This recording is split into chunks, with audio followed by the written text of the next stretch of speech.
주 금요일에 우리가 왜 통성기도인가 하는 말씀을 나누었었어요. 우리가 하나님 앞에 기도하고 하나님의 살아계심을 믿고 또 우리가 믿음으로 기도하면 모든 기도는 다 하나님이 들으시고 또 하나님께서 응답하여 주시는 은혜가 있는 기도가 될 줄로 믿습니다.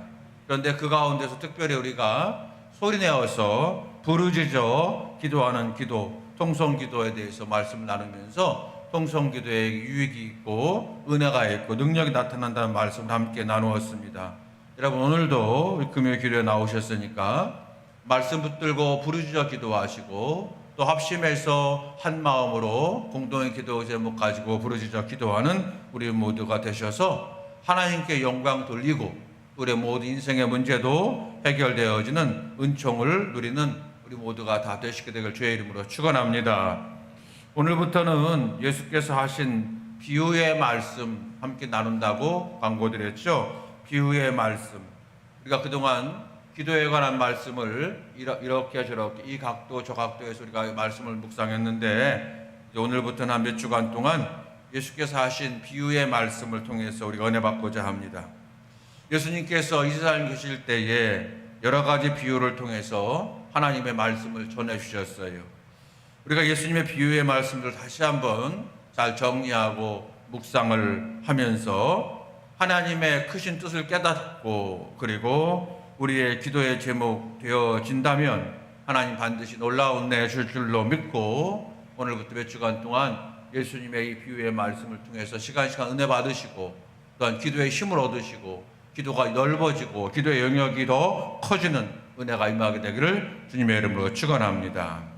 오늘 첫 번째로 씨 뿌리는 비유, 씨 뿌리는 자의 비유, 네 가지 땅에 떨어진 씨 비유, 이렇게 여러 가지 제목이 가능한 말씀이죠. 그냥 간단하게 씨 뿌리는 자의 비유 이렇게 했습니다. 씨 뿌리는 자의 비유.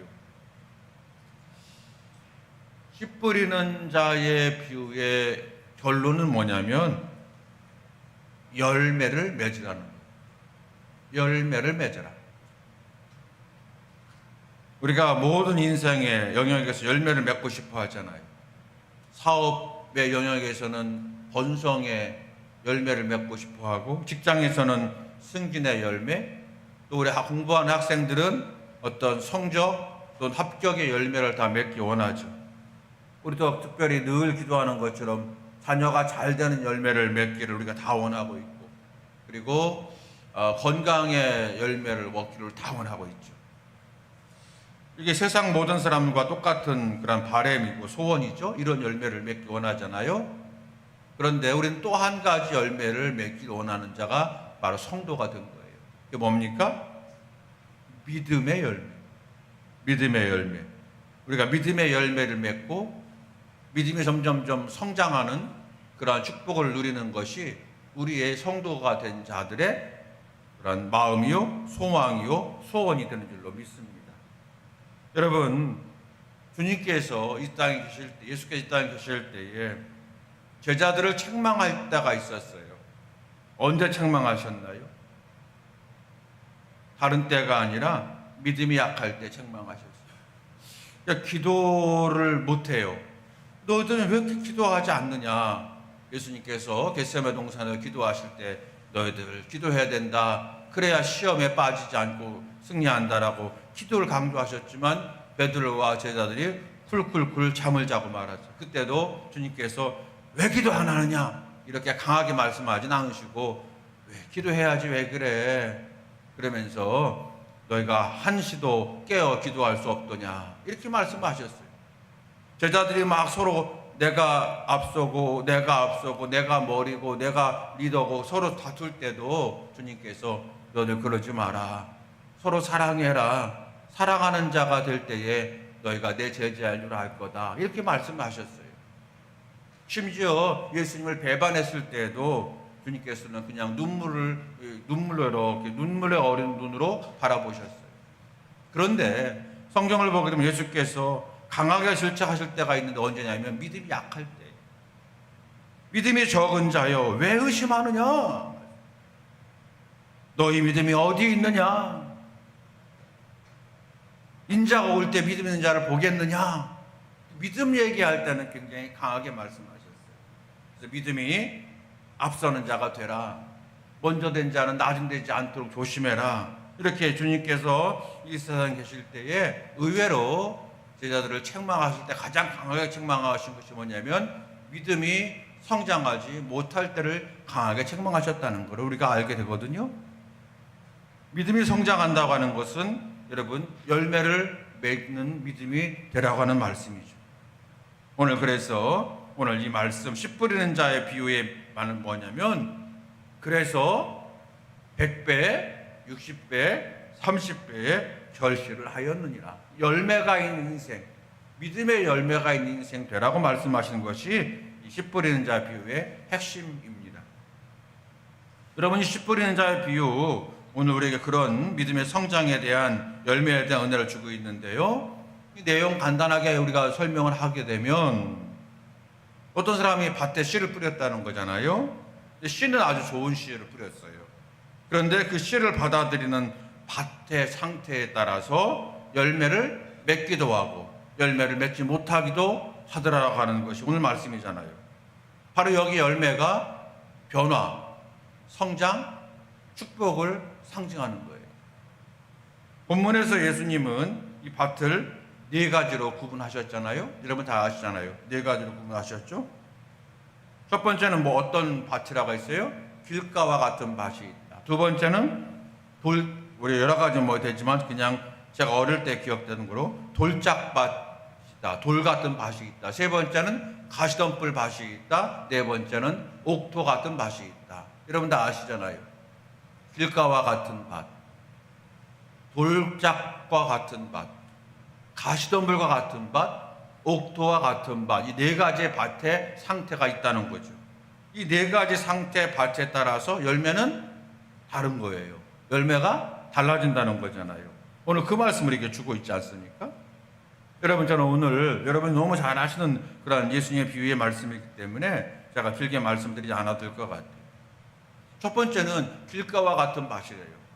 오늘 말씀 4절 보게 되면 뿌릴새 덜어는 길가에 떨어짐에 새들이 와서 먹어버렸고 그랬어요.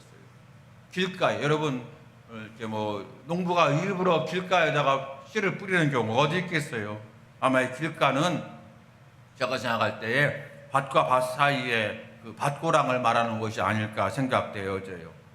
농부가 씨를 뿌리다 보게 되면 밭고랑을 막 밟고 지나가지 않습니까? 그래서 밭고랑이 나중에는 길처럼 단단해지잖아요. 그리고 씨를 뿌리다 보게 되면 그래서 거기에도 씨가 떨어질 수가 있지 않겠습니까? 바로 이것이 여러분 길가의 밭이죠. 그러면 길가의 밭의 특징이 뭐예요? 단단하다는 거예요. 땅이 단단하다는 얘기잖아요. 밭이 단단하니까 씨가 들어가지 못하고 씨가 그대로 지면 위에 있으니까 새들이 와서 낼끔 먹어버리더라는 거잖아요. 예수님은 이런 사람들을 어떻게 표현하냐면 19절 말씀 보게 되면 듣고 깨닫지 못한 자라고 해석해 주셨어요. 듣고 깨닫지 못한 자. 19절 말씀 아무나 천국 말씀을 듣고 깨닫지 못한 자는 악한 자가 와서 그 마음에 뿌려진 것을 빼앗나니 이는 곧 길가에 뿌려진 자요. 그러니까 말씀을 듣고도 깨닫지 못하는 자가 이 길가와 같은 밭을 가진 사람과 같다는 거잖아요. 여러분 그래서 이 사람들은 말씀을 듣지를 않거나 아예 말씀을 듣지 않거나 혹은 들어도 깨닫지 못하는 사람들이 길가와 같은 밭의 모양이죠. 여러분 왜 안 들으려고 할까요? 왜 여러분 하나님 말씀 안 들으려고 하고 또 들어도 깨달음이 없을까요? 마음이 부드럽지 않고 단단하기 때문에. 마음이 단단해서 그런 거죠. 마음이 단단하고 굳어있기 때문이에요. 마음이 단단하다고 하는 것은 듣기는 들어도 나의 선입견이나 나의 생각이 너무 강해서 자아가 강해서 말씀이 들려오지 않는 거예요.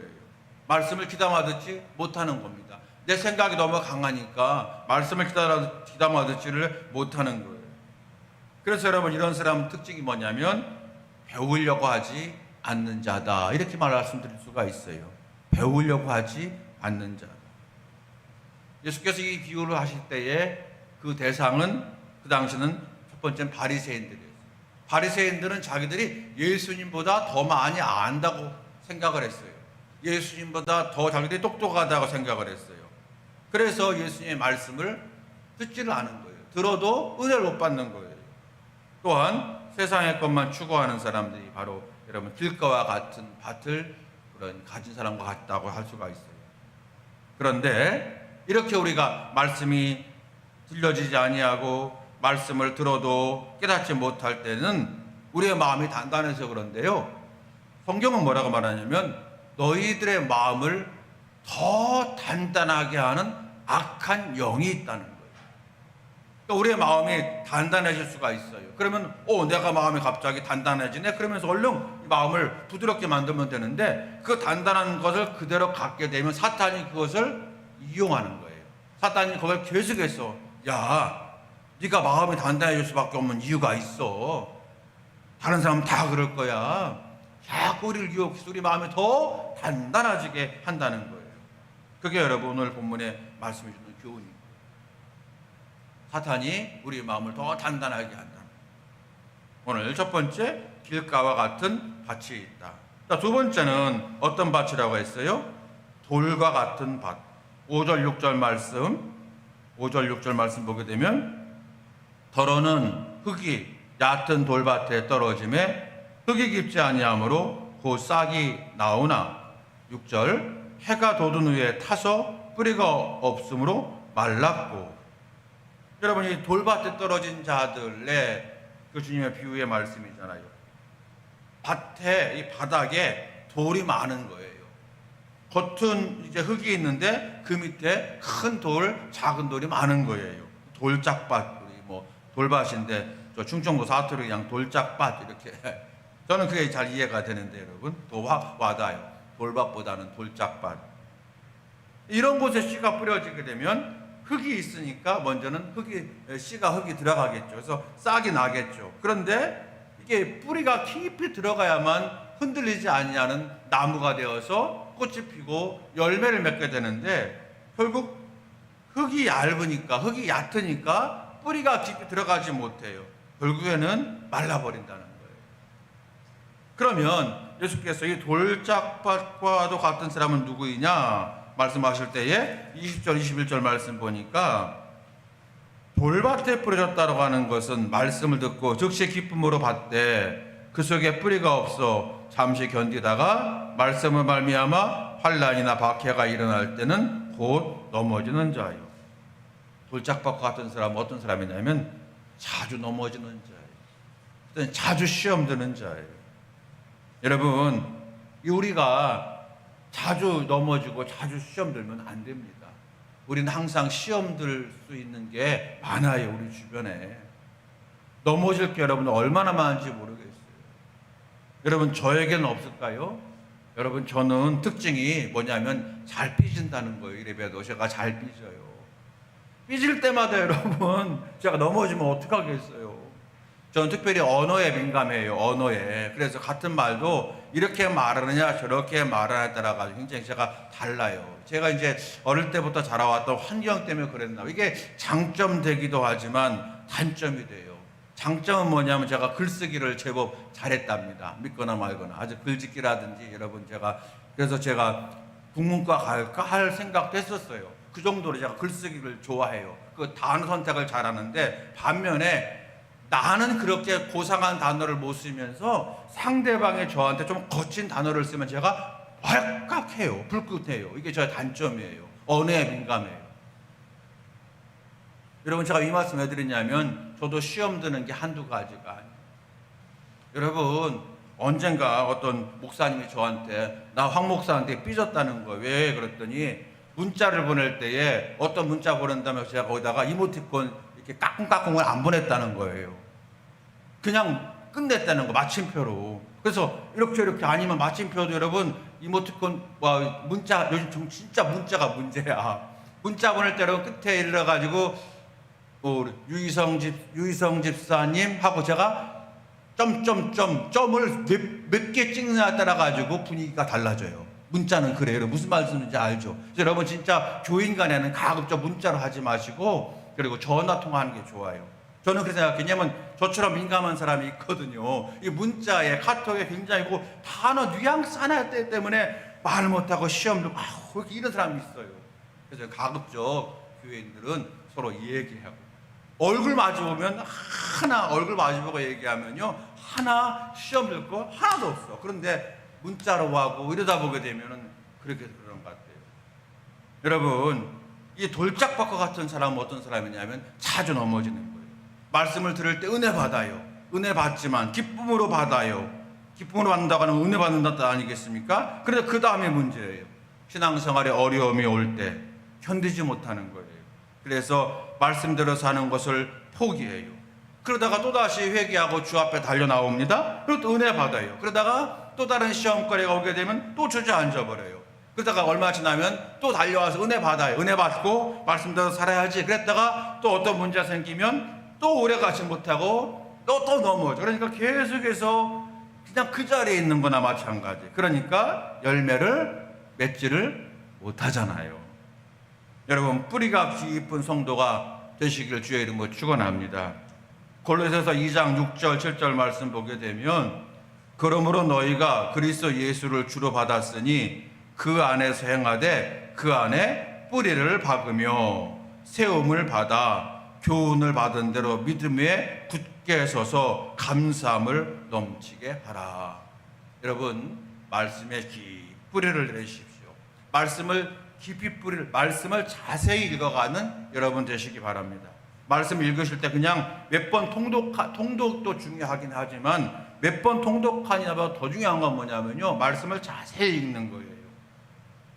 제가 좋아하는 목사님이 이제 여러분 다 아시죠? 주기철 목사님하고 손양원 목사님 좋아하는데 손양원 목사님 여러분 어떤 분인지 아시잖아요. 사랑의 원자탄. 여러분 그 우리나라 한국 전쟁 전후에 굉장히 극심하게 혼란스러울 때에 저 여수 순천에서 반란 사건이 일어나가지고 하루는 공산당이 하루는 국군이 왔다 갔다 그럴 때에 여러분 그때 손양원 목사님의 두 아들이 거기서 이제 공부하고 있었잖아요. 그때에 공산당에게 세뇌당한 청년들이 이제 막 죽일 때에 이 손양원 목사 두 아들도 죽임을 당한단 말이에요. 근데 목사님이 그때 손양원 목사님의 아들들을 죽였던 그 청년을 용서하잖아요. 어떻게 용서할 수 있을까? 용서하잖아요. 그런데 그 다음에 용서 정도가 아니라 자기 아들로 양자로 삼지 않습니까? 그때에 그 손양원 목사님의 딸, 막내딸 동희라고 있어요. 손동희. 이분이 그때 어린 청소년기 때인데 아마 중학생 때였나 봐요. 난 도저히 아버지를 이해 못하겠다는 거예요. 예수를 믿어도 저렇게 믿어야 되나 이해를 못. 용서한다고 하는 건 내가 이해가 되지만 어떻게 자기 친오빠들을 죽인 그 청년을 집으로 데려온다는 얘기냐. 그러면 자기가 또 그 사람에게 오빠라고 불러야 되는 거잖아요. 이건 도저히 안 되겠다고. 그래서 막 아버지한테 항의하고 불평불만을 하고 통곡하고 그랬대요. 여러분 누군들 안 그렇겠어요? 아마 저 같은 경우도 그랬을 것 같아요. 근데 그때 손양원 목사님이 딸에게 이렇게 말합니다. 동희야, 말씀을 그 다음 중요해요. 자세히 읽어보렴. 말씀을 자세히 읽어보렴. 주님이 우리에게 어떤 일을 주셨는지, 그리고 우리가 주님께서 우리에게 원수도 사랑하라고 하셨다고 하는 말씀을 기억하라. 여러분 저는 그때 그 말씀을 자세히 읽어보려면 자세히 여러분 저는 동그라미를 마음속으로 깊게 친 거예요. 밑줄을 팍팍 큰 거예요. 여러분 말씀을 자세히 읽어보십시오. 말씀을 자세히 읽어보게 되면 천국이 있어요. 말씀을 자세히 읽어보게 되면 여러분 지옥이 있어요. 말씀을 자세히 읽어보게 되면은 믿음의 성도는 성공해요. 말씀을 자세히 읽으시고 말미암아 여러분과 제가 돌짝밭의 신앙이 아니라 뿌리 깊은 믿음의 뿌리를 내리는 우리 모두가 되시기를 주의 이름으로 축원합니다. 세 번째는 어떤 밭이에요? 가시밭이죠. 가시떨기 밭, 가시떨기. 7절 말씀입니다. 더러는 가시떨기 위에 떨어짐에 가시가 자라서 기운을 막았고. 가시떨기의 밭이 뭐예요? 씨가 뿌려졌는데 어느 정도 싹이 나고 열매를 맺게 되겠죠. 그런데 열매다운 열매를 맺지 못하는 거예요. 왜냐하면 주님의 말씀처럼 가시 때문에 그 기운을 막는 거예요. 그러니까 열매의 모양은 있지만 많은 영양분을 가시에게 빼앗겨서 그 알맹이가 견실하게 되지 못하게 된다는 거잖아요. 여러분, 그럼 우리가 누가 가시떨기와 같은 사람이냐? 오늘 예수께서 22절 말씀에 이렇게 말씀하셨어요. 가시떨기에 뿌려졌다고 하는 것은 말씀을 들으나 세상의 염려와 재물의 유혹에 말씀이 막혀 결실하지 못하는 자다. 이렇게 말씀하셨어요. 세상의 염려, 재물의 유혹 때문에 말씀이 막히는 거예요. 말씀이 좋은 줄 알아요. 그 말씀대로 살아요. 그런데 순간순간 세상적 재물의 유혹과 세상의 염려가 그의 마음에 믿음을 자꾸 막 붙잡아요. 믿음이 성장하지 못하도록 막아요. 그래서 이 사람이 바로 열매를 온전히 맺지 못하는 사람이 되더라는 거예요. 혹시 여러분에게 이런 부분 없습니까? 오늘 이런 부분이 있다면, 내가 정말로 세상의 염려가 너무 심하고 재물의 유혹에 내가 이기지 못해서 말씀이 맞게 결실하지 못한다면 오늘 이 밤에 이 문제 해결되어지기를 주의 이름으로 축원합니다. 마지막 네 번째죠. 어떤 밭이라고 했어요? 옥토, 좋은 땅 그랬죠? 오늘 말씀 보게 되면은 덜어는 좋은 땅에 떨어지면 8절 말씀이잖아요. 덜어는 좋은 땅에 떨어지면, 여러분과 제가 잘 아는 것처럼 옥토, 여러분 씨가 좋기 때문에 토양만 좋은 곳을 만나면 당연히 열매를 많이 맺게 되어 있는 거예요. 하나를 심었더니 30개가 나오기도 하고 60개 나오기도 하고 100개가 나오기도 하잖아요, 여러분. 여러분, 우리가 이제 농사를 질 때 벼농사 지게 되면 여러분 벼 이삭 하나에 몇 개가 달립니까, 여러분? 농사의 보리 하나에 이삭이 몇 알이 달립니까, 여러분? 정말로 100개가 달리잖아요, 여러분. 60개가 달리잖아요. 100개 뿐이겠습니까? 어떤 경우 여러분 수백 개까지 되겠죠. 그래서 여러분 마지막 결론적으로 좋은 땅은 어떤 사람이냐 하는 거잖아요. 좋은 땅은 어떤 사람이냐? 23절 말씀, 이 말씀을 같이 읽어보겠습니다. 23절 성경 찾아보시고 23절. 자, 23절이요. 13장 23절. 좋은 땅에 뿌려졌다고 하는 것은, 자, 시작. 좋은 땅에 뿌려졌다고 하는 것은 말씀을 듣고 깨닫는 자니 결실하여 어떤 것은 100배, 어떤 것은 60배, 어떤 것은 30배가 되느니라 하시더라. 아멘. 여러분, 같은 본문인 누가복음 8장 15절 말씀 보게 되면 이렇게 기록하고 있어요. 좋은 땅에 있다고 하는 것은 착하고 좋은 마음으로 말씀을 듣고 지키어 인내로 결실하는 자니라. 말씀을 들을 때에 착한 마음, 좋은 마음을 갖는 거예요. 여러분, 착하고 좋은 마음이 어떤 마음일까요? 말씀을 들을 때 착하고 좋은 마음이 어떤 마음일까요? 이 말씀을 사람의 말씀이 아니라 하나님의 말씀으로 받는 것이 착하고 좋은 마음이 아니겠습니까? 그래서 여러분, 데살로니가전서 2장 13절에서 주님께서, 사도 베드로가 이러므로 우리가 하나님께 끝없이 감사함은 너희가 우리에게 들은 바 하나님의 말씀을 받을 때에 사람의 말로 받지 아니하고 하나님의 말씀으로 받음이니 진실로 그러하도다. 이 말씀이 또한 너희 믿는 자 가운데서 역사하느니라 열매를 맺느니라는 거예요. 그러니까 이 말씀을 하나님의 말씀으로 받는 것이 착하고 좋은 마음이죠. 또한 여러분, 착하고 좋은 마음을 가졌다고 하는 건 무슨 마음입니까? 하나님의 말씀을 내가 듣고 지키리라. 그걸 작정하고 듣는 거예요. 내가 말씀을 듣고 지켜내리라. 내가 말씀을 듣고 순종하리라. 작정하고 듣는 거예요. 그리고 그대로 지키려고 애써요. 힘들어도 인내합니다. 그러면 결실을 맺게 되어진다는 거예요. 말씀을 들어본 다음에 내가 은혜 받으면 제가 지켜보리라. 이거 아니에요. 왜냐하면 말씀을 들을 때에 내가 이 말씀을 듣고 지키리라 결심하고 들어도 우리가 연약하기 때문에 세상에 나가서 그 말씀대로 살기가 매우 어려운데, 처음부터 내가 말씀을 들어보고 내 마음에 맞으면, 내 신앙 스타일과 맞으면 내가 한번 지켜보리라. 여러분, 그런다면 여러분 못 지켜요. 말씀을 내가 들을 때 이 말씀 내가 다 지키리라. 그렇게 결심하고 나아가도 세상에서 우리가 연약하기 때문에 못 지키는 게 태반인데, 그래서 여러분 저는 그렇게 믿어요. 말씀을 받을 때에 누가복음에 있는 것처럼 착하고 좋은 마음이라고 하는 건 첫 번째 하나님의 말씀으로 받는 거고요. 두 번째는 내가 이 말씀을 듣고 꼭 지키리라. 지켜서 내가 은혜 받으리라. 지켜서 내가 열매 맺으리라. 여러분 그런 믿음으로 말씀을 듣는 것이 바로 착하고 좋은 마음으로 말씀 받는 것이 아닐까, 저는 그렇게 생각되어집니다. 사랑하는 성도 여러분, 오늘 저와 여러분이 다 이 좋은 땅과 같은 마음이 되어지게 되기를 주의 이름으로 축원합니다. 오늘 여러분 그 마음 달라고 여러분 기도하십시다. 그러면 그 말씀을 통해서 내가 위로를 받게 되고요. 그리고 그 말씀을 통해서 내가 힘을 얻게 되고요.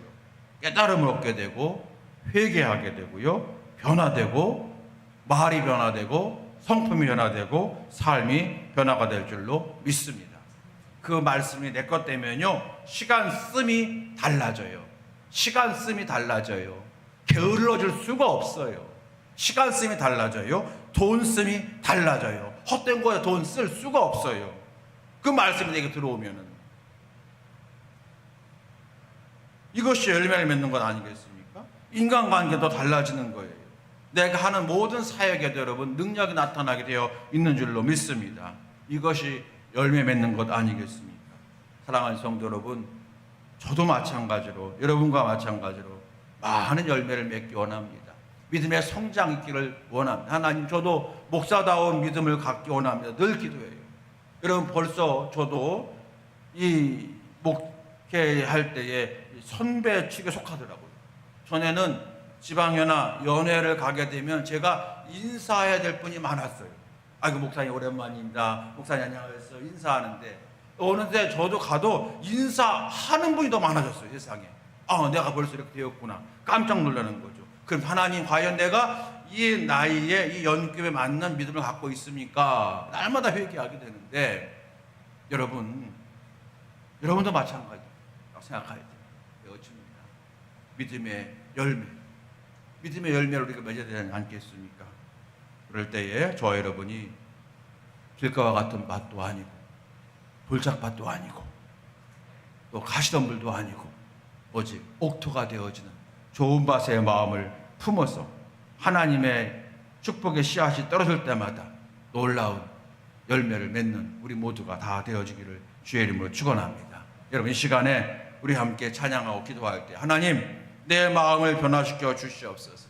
하나님, 내 마음을 새롭게 해주시옵소서. 먼저 우리가 찬양하면서 내 마음을 부드러운 마음으로, 하나님 보시기에 착한 마음으로, 선한 마음으로 바뀌어준 역사에 있기를 바라고요. 찬송하신 다음에 말씀 붙들고 간절히 시간 기도하기 원합니다. 우리 함께 시간 찬양하시겠습니다.